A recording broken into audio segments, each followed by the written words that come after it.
Medical marijuana clinic is now open for business in Texarkana, Arkansas. The facility started seeing potential patients less than a week ago. NBC6's Sydney Simone reports.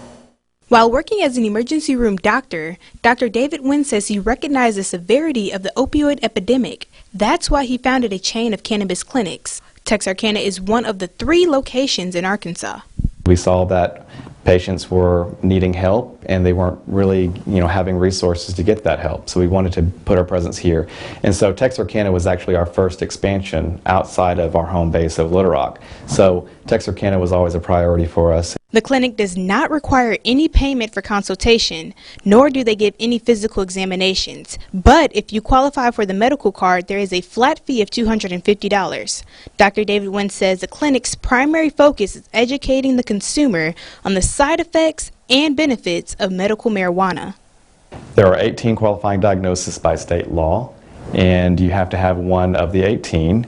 And in order to certify that, a physician will have to review their medical records to see, do they have a qualifying condition?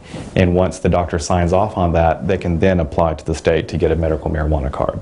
In addition to education, Dr. David Wynn says their mission is to help provide patients with an alternative method that could heal their pain.